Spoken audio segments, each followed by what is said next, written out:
Welcome to Breaking Stereotypes. I'm your host, Kristy Ramnarine. We continue our discussion about perimenopause and menopause, today dealing with the fitness side of it and the scientific side as well. Joining me on set is Kelesha Sargeant, a biochemist, and Fiona Branker, fitness instructor. Welcome, both of you. Thank you. Thank you so much for having us. You know, Kelesha, I'm going to start with you first because your background is biochemistry. Yes. So, of course, I'm very interested in finding out, you know, the actual scientific side of perimenopause and menopause. Right. So I'm going to throw that out to you. Sure. So, one of the main effects of perimenopause and menopause is that a woman's estrogen levels decrease. And so with the decrease of the estrogen levels, you have the onset or the risk of type 2 diabetes rearing its head. So the basic thing with menopause is all of the hormonal changes that occur within a woman's body, one of the key factors being estrogen. Okay, now, Kelesha, what we've seen is different scenarios, or I've spoken to women who have had these symptoms from different ages. Yes.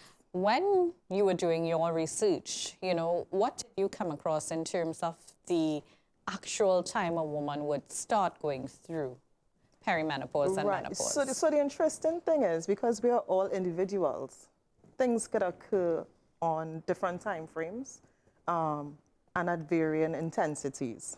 So the typical time you could expect, you know, we try to have as much as possible what to expect in science. We like to know we could control a situation. You can expect around the age of 40 and beyond, you would see the onset for some women of perimenopause. And as they progress in age, the menopause comes on. Yeah. Now, when you are moving along, because first you go through peri, then you go into menopause. One of my guests actually said she was told that if you don't have hot flashes, then you're no longer in menopause. Is that correct? No, unfortunately, or fortunately, it's not correct, because the hormones don't know that hot flashes are or are not occurring. This is just your body on a biochemical and molecular standpoint. Certain processes are now shutting down because the woman is now transitioning from childbearing age to now enjoying, I don't know, getting ready for the grandchildren or the maturity of their kids to, you know, move on with a different stage of life. So in terms of specific symptoms, the prevalence or the absence of these symptoms will not determine whether or not you are in menopause or even perimenopause. That's just what's going on within your body. Mm-hmm. Only blood work can say whether or not a woman is in menopause or not in menopause. Okay, now let's go into the blood work part of it. And what is done? So to test for menopause, I believe your doctor will give you a panel. Estrogen, of course, levels will be tested. All of the sex hormones. So estrogen, progesterone, testosterone, and varying levels of those hormones will indicate to your doctor. I'm not too sure of the thresholds because I'm not a medical professional, but they will know from those levels whether or not your body falls within a range of perimenopause or menopause. Okay. Now, I'm going to jump into the fitness side of it, Fiona. You, because of a personal experience, you switched up how you were doing your fitness instruction. Right. And I'm going to let you start with giving your story in terms of starting that perimenopause journey. Sure. My perimenopause journey actually started in the gym, where most of my journeys begin. Yeah. I was actually working out, about to begin my workout, and I started to get heart palpitations. And what I felt was a numbness in my arm. And I thought, this is it. I'm having a heart attack. Although I've been healthy and I've lived a very balanced lifestyle for most of my life, most of my adult life. So anyway, I went to a doctor, panicking. I was in a pure state of panic. That was enough to send me in a state of panic. So I went to a first doctor, and the first thing she told me was that I needed to lose weight. And I was like, excuse me? I beg your entire pardon, ma'am. That is. She came very close to getting some perimenopause rage. I didn't know it at the time, but she came close. It's like, she's like, yes, because your BMI, and I know you have a lot of muscle, but you still need to be aware. And in my brain, I'm like, okay, this doctor is not for me. I didn't say it in those words. Yeah. But those are the TV-friendly words that I use. And I told my husband I'm going to find another doctor. Yeah. Now, I have been a women's fitness specialist. That's what I've been for the past 18 years. I've done multiple certifications throughout the years. And I will tell you, in all those certifications, I came across one paragraph, literally one paragraph, talking about perimenopause, not menopause. And I went back to my textbooks because I went to another doctor and he was like, well, go to a cardiologist. Maybe you need, and they kept sending me to different specialists. And everybody kept telling me the same thing. You're very healthy, take some heartburn medication, try and breathe. And how are you telling me to breathe? My heart is racing. You know what I mean? So I went back to the textbooks and I said, there must be something in here. Yeah. And it was just one paragraph in one textbook that I saw. And they suggested some of these symptoms. I'm like, this is everything that I'm going through. And then eventually I came across a doctor that was able to talk to me about what I was going through. And I was like, if I have been in the industry for this long and was unaware of perimenopause, not menopause, because, you always heard women get hot flashes, they go through menopause, end of discussion.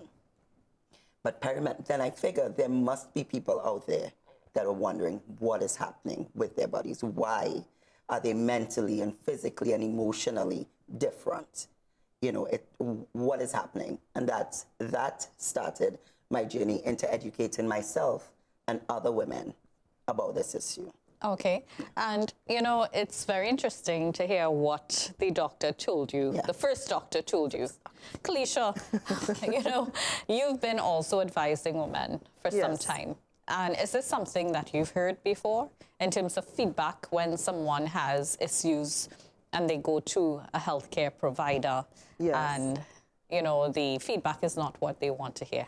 Yes, that tends to be a common experience that women have. Unfortunately, some doctors, they just don't know. They don't know and they put us in a box because this is not supposed to be happening right now. Or, they understand that perimenopause is a word, but what does it mean? And maybe at your age when you went to the doctor, perhaps they should have done a panel to see exactly what is going on so that they would have a more comprehensive idea of what is going on. Research, being a researcher, you tend to want to dig into things, but very often that's not the experience someone will get from the medical fraternity. And But you also hear, and yes, I would give kudos to all the medical practitioners we have out there. Because some are great. There are those who are very upset when somebody goes on the internet to do research and they're like, you need to take the advice from me. However, more and more throughout the series, what I've been learning is that a lot of our medical practitioners are not fully aware of women's health issues, especially when it comes to perimenopause and menopause. And then in turn, the advice is not the best for the woman. Yes. It's about the knowledge base. Perhaps when doctors were being trained, they didn't have to do certain studies in order to graduate. From a research standpoint, which is where I would have come in, we like to figure out why something is happening. So you dig deeper. Dig deeper. You step on toes and you don't stop until you find the last why. And when that last why is answered, then you say, aha, this is what is going on.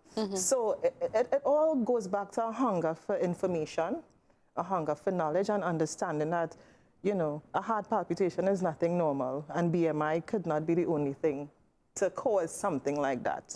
So that should have triggered a process of digging deeper. Let's get a blood panel done. Let's do all of these different fitness tests to see what could be going on in her body. Yeah, you had me real laughing there because lose weight. I mean, did she see you? That's exactly. What I'm saying. Are you serious? Are you serious? Yeah. Yeah, that was the first thing she said. And it threw me. you know. And then in her defense, she did do an ECG. She did do blood, not hormonal blood work, but she did the basics, cholesterol,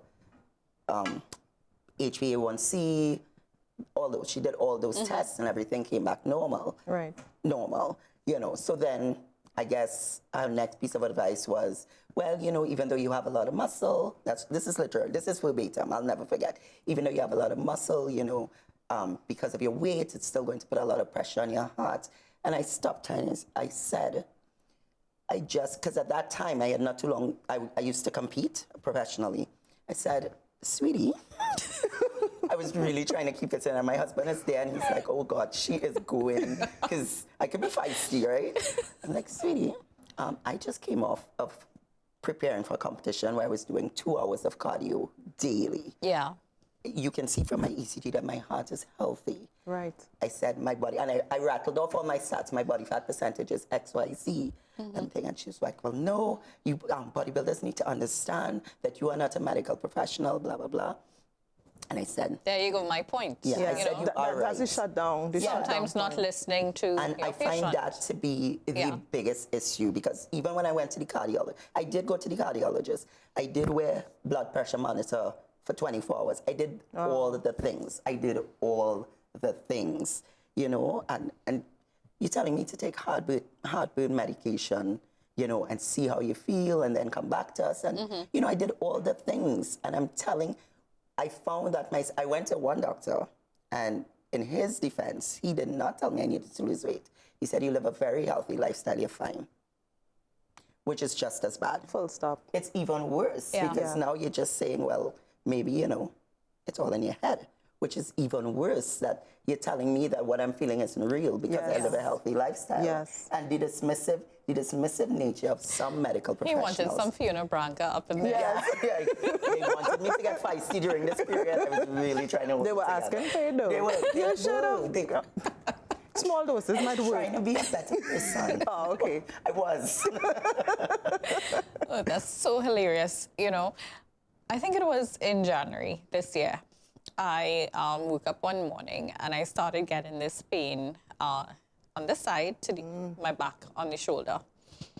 But then I remembered I fell by my uncle's beach house, which was a whole month before. Right. So I'm like, okay, it's probably that. Came to work, and the pain kept getting worse and worse and worse. And I'm like, one day I'm in work and I can't take the pain.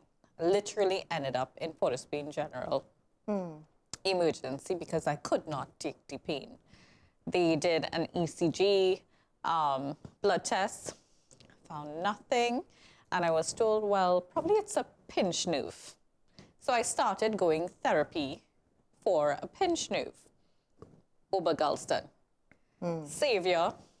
Went to him for like 6 sessions, and then the pain literally went out of nowhere. It went away.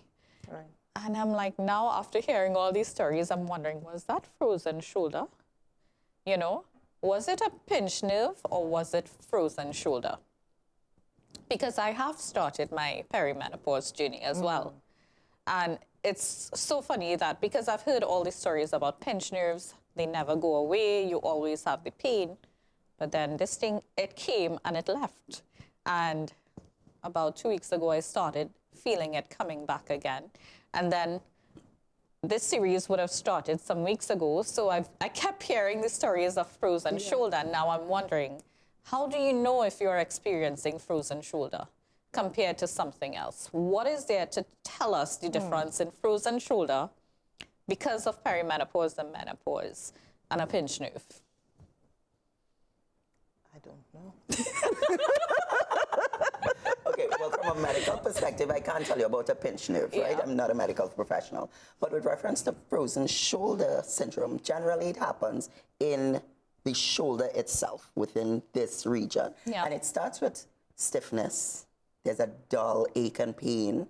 It becomes increasingly difficult to do normal activity. And then simple things like fastening your bra might be a little difficult, reaching overhead. But the pain intensifies, you know, and there's what they call, I can't remember, there's the initial period, and then there's the freezing, and then there's the thawing. So it's a progressive, it's a progressive, intense pain, as well as limited mobility. So those, but again, I'm not sure what the symptoms of a pinched nerve are, but the location is the number one thing to look for, because it's literally so it did the start, shoulder joint. here It's frozen. here like if you all are doctors, but it started in my back, Which we are not. and then it continued up in this area, and the muscles were so tense I actually had to do some needling to release the pain because it was that bad. But it wasn't a muscle spasm. No. Okay.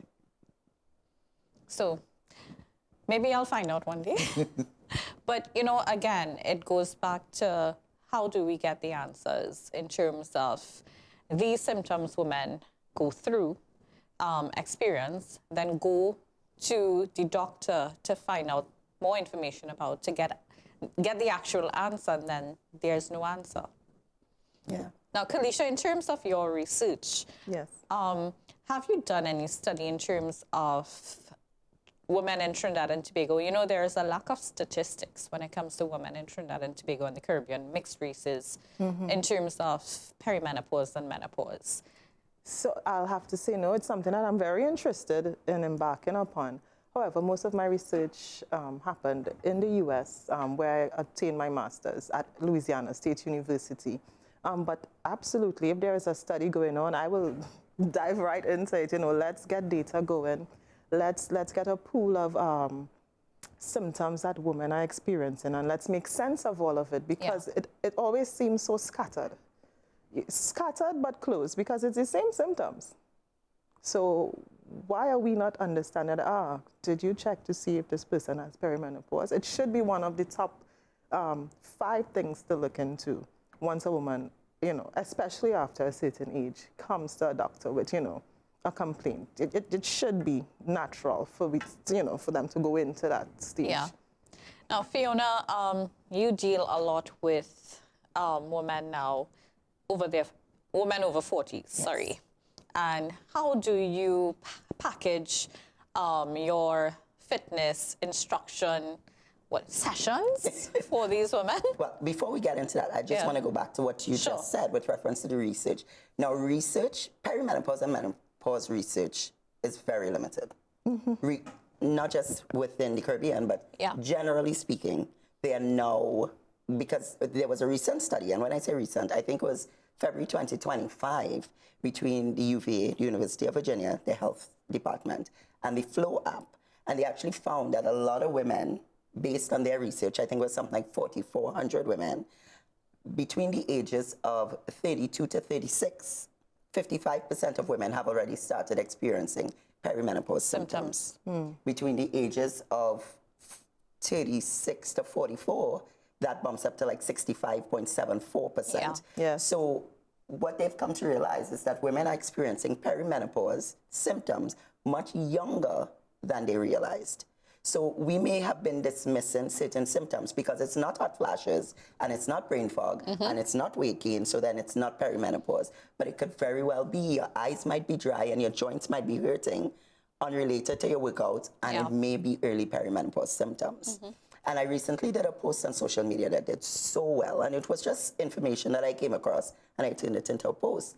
And what it says is that women of Afro descent generally have experienced hot flashes at an earlier age and for a longer period.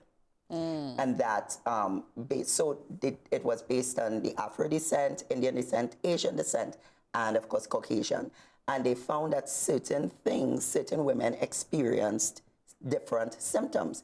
The difference in the Caribbean is that many of us are mixed. There is not an Indian, if you understand what I'm saying. Yes, definitely. You may be predominantly of an Indian persuasion. However, you have a little mixture in there because that's how we do it in the Caribbean. It's what makes us so unique. So it's even more challenging for us. And within the Caribbean, there's even You're talking about us? less. What about our children? What about our children? As you go, Yes, as you because when it goes into that generation, You are correct. you know, you're joining with someone else who would have was had mixed in a different way. background of so many different things. And this is why it's important for women to begin tracking symptoms. Yeah. If something feels different in your body, track your symptom. Learn to advocate for yourself, advocate for yourself, and do not allow anyone to dismiss something that you know intuitively is not right. Yeah, something is wrong. Something is off.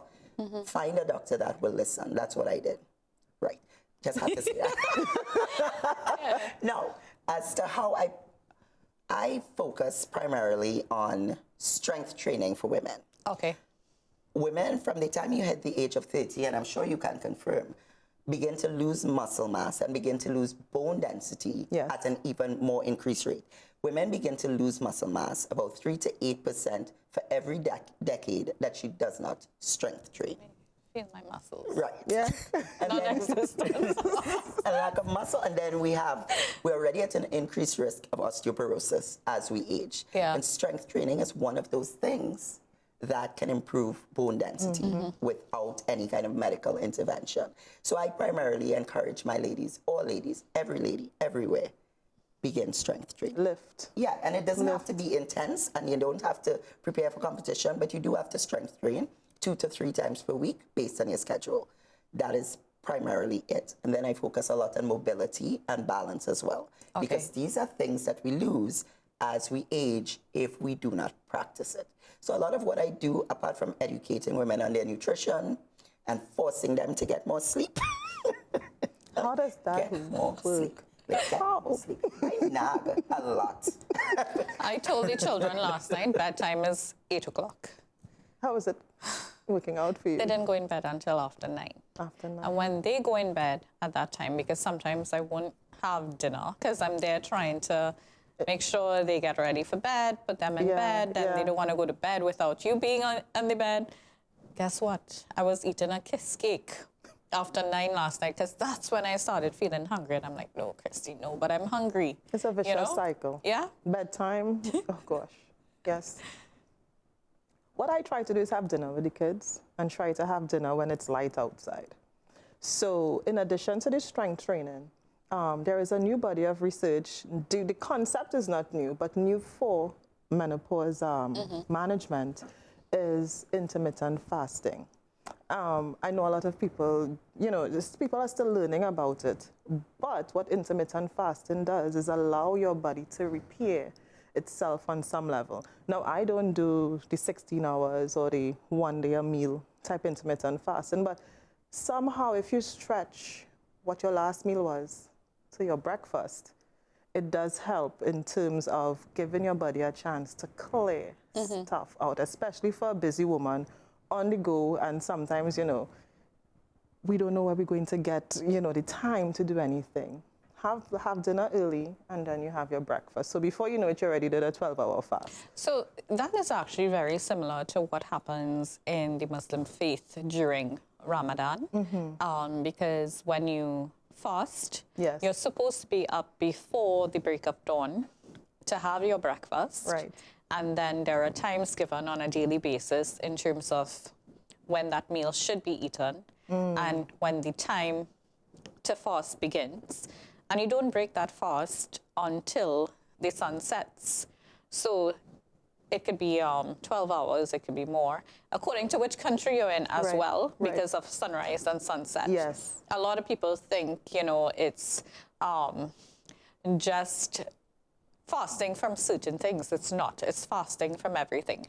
Nothing to eat, nothing to drink, So even dry water. fast. Yeah. Okay. And then when you have dinner, that's literally the meal you're going to have until breakfast, and then you do it again. And this happens for the entire month of Ramadan. And you know what that would help with? That fasting during the night period, it eliminates that late night snacking. That is so convenient. And you're working late, so you're thinking, oh gosh, if I could just take a piece of that sweet bread in the fridge, or you start to take the kiss cake. Let me tell you, that kiss cake was calling last And night. it's always a small thing. It's never like, well, for me, it's never a big meal like, oh gosh, let me go and pull out the macaroni. No, it's always these small things that you think you could just take a little morsel of. But it's something for women to consider. Maybe the hard and fast persons will not say that is intermittent fasting. I get that. But a little 12 hours, to help your body kind of process everything you did for the day and prepare for the day Okay. ahead, you know? Fiona, what's your thoughts? Did you see me The on the Fiona edge of look? my Yeah, it's a just waiting? controversial topic, for sure. I normally, this is my take on intermittent fasting. It is a beneficial tool to manage calories. It is a beneficial tool to manage late night snacking. I do think, based on what I've done so far, what I've read so far, that women, particularly women above 40, needn't fast for 16 hours. I think Yeah. it's a bit much. Yes. And it could be counterproductive because we do have to remember, along with the decline in estrogen and progesterone, the increase in cortisol, our stress hormone, is always there as we age. Yes. It's much, much easier to increase your cortisol levels Try as we having age. 4 children Well, girl, under the age of 10 and you'll What is know about already there? I could never. I could never. But much respect to you, my love. Yeah, the cortisol level, it will just make it counterproductive. So I do agree that for a lot of women, it would be a beneficial tool, particularly 12 is overnight, so that your morning, you have the energy to get through your day. Correct. So 12 to 14 hours, I think, is more than enough to manage your caloric intake. I do want to add, though, that intermittent fasting is not a license to eat whatever you want within your Correct. eating window. Yeah. You still have to follow the rules of proper nutrition, getting sufficient protein, getting sufficient fiber, overly critical as we get older because our gut doesn't behave how it used to behave when we were Yes. younger. Yes. So getting sufficient fiber, drinking enough water, and focusing more on whole foods, fruits, vegetables, nuts, seeds, peas, beans, and lean proteins and those kind of things, leaner dairy, eggs, oats, those type of things you want to focus on during your eating windows. So it's not let's eat whatever we want because we're No. intermittent fasting. Yeah. You still need to follow the rules of balanced nutrition, but there are some benefits, and it is great to help some people manage their Manage. calories and manage their nutrition. So we have less than 5 minutes left. I know, right? This is going so good. But, you know, there's one question I want to ask, and this is from a personal experience. One of the symptoms I have is very heavy bleeding during my menstrual cycle and feeling so drained, and, you know, nothing is wrong with me. I've been to the doctor. And that's how I actually found out I started the perimenopause journey. Right. How do you, because I do walk the savannah, how do you keep up with the exercise routine when you are drained excessively? Because it's very different from having the menstrual cycle before. And also in terms of eating, you know, what can be done to help with that period? Okay. She's the fitness. I yield. With reference to exercise, to use somewhat of a Trini, I don't know if it's a Trini slang or just a fee slang, but getting where you fit in. If you can get 10 minutes of a YouTube video at home while your children are maybe playing or distracted or daddy's with them or granny's with them, then you don't think you have to get an hour worth of exercise. I get an exercise on mornings when I have to dress. Yeah, a short workout is better than no workout. Running around. Running around the place. Now, walking, I think, is perhaps one of the most underrated Yes. exercises Yes. that there are. And let's remember, there are things like squats, lunges, push-ups, those things you can do, body weight, for a few minutes, and you don't even need much space. So don't think because you don't have a lot of time or you don't have a lot of space that Or you equipment. cannot, or equipment, yes, that you cannot work out. You just need to get your body moving, and maybe one day your children will be like, "Mommy, what's that?" And you can show them what a squat is, and maybe you can take them. I'm just They saying. will be on my back. Then, Well, yes, wait, that's resistance training. Then it's resistance training. Because that will be a game for the twins. Right, then it's resistance training. You have one on each side, balance it. Yeah. You know what I mean? Try to involve your children. I always encourage parents, involve your children. Yeah. Let them see what physical activity can look like. Yes. You know, hey, give them a little bottle of water. Let's do some bicep curls. You know, let's do some squats. Let's run up these steps, run down these steps. Let's take Fluffy for a walk. I don't know if you have a dog. You have 4 No children. Fluffy. Name Fluffy. You know what I mean? But don't think that because you don't have a lot of time, you Yeah. can't get in movement. All movement matters. And with reference to prepare, listen, when it comes to eating balanced meals, that is going to take some elbow grease, some forethought, and some meal prep. Meal prep. Yeah. Meal prepping. And meal prep, again, it doesn't have to be what you see on social media. These fancy containers all stacked in the fridge. Meal prep can be while you're trying to get your children to bed, you throw some chicken in the air fryer with your veggies. So by the time they finally go down to bed, instead of sitting down to eat your kiss cake, you're sitting down to eat a drumstick and some veggies. Kelesha, Yes. we have no minutes left, but I'm going to give you the last say. I want to underscore the point Fiona made about walking. Walking is truly, truly, truly underrated. And you see that hormone we spoke about, cortisol? Walking will ensure that that level stays down because you're not, you know, your body doesn't. Exiting yourself. Exactly. So no bear is running me down. That's what your brain thinking, Right. huh? Yeah. We are not being chased by a lion in the wild. Yeah. I am just walking.